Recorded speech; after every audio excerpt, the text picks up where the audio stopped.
In this quick video, I'm going to show you how to mount a P3 computer case to the wall so you can show it off to all your friends. You will need a TV mount, stud finder, lag screws, a drill with a drill bit and socket bit. I have provided links to the items I will be using in the description below. The TV mount is old, but any new model rated over 40 pounds and Visa compliant will work.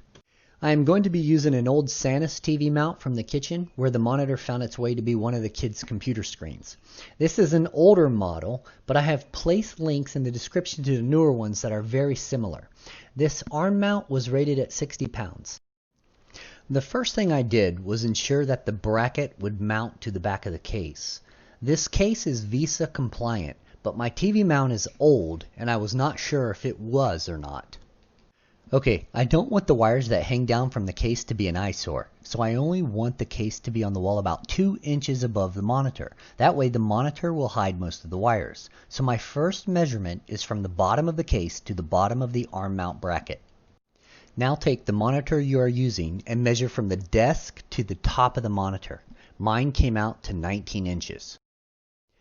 Now I said I wanted a 2-inch gap between the monitor and the case, so add your first measurement. For me it was 4 inches, to your second measurement. Again, my second measurement was 19 inches. And then add 2 inches for your gap. If you want less or more than this, just add or subtract your gap number. Then mark the wall. Take your stud finder and find the stud in the wall. If you don't have one, I have provided a link in the description to the one I am using. After you find your stud, take your arm and center it on the stud with the bottom of the mount where you drew your mark from earlier. Now you have an X and Y axis. To mount your arm, hold it in position and with a pencil, mark your holes to drill. You will drill your first pilot hole. On the top mark, just drill one pilot hole. Take a glance at your drill bit to ensure you are drilling in wood. Now take your first lag screw and drill it into your pilot hole. You might want to get something a little more powerful if you don't intend to screw these in by hand. I was doing a review on this electric screwdriver and really putting it to the test here.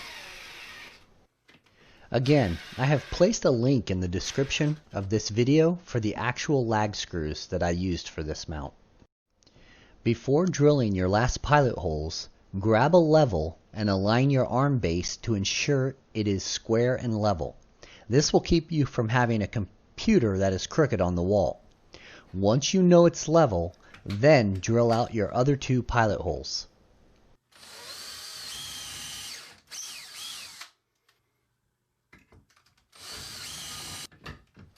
With your pilot holes now drilled, you can place your lag screws into the mount.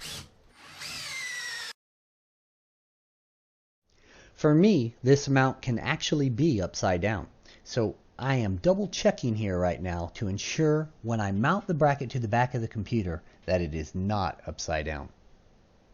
Okay, sounds simple, but let's take a look at some of the things you should consider before you mount your arm.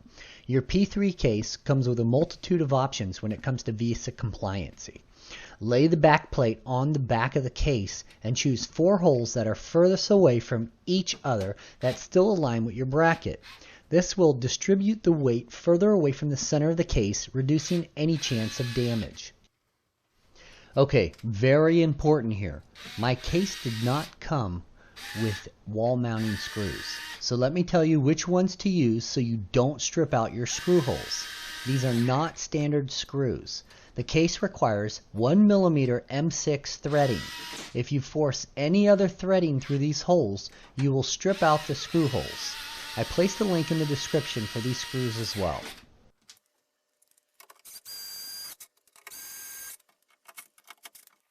The last step is to remove the case feet. These will not permit you to be flush with the wall if you leave them on. So grab a screwdriver and remove them.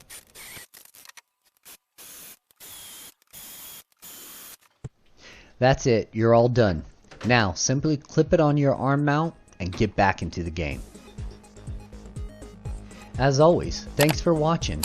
Don't forget to hit that subscribe button and let me know in the comments what you think about this build.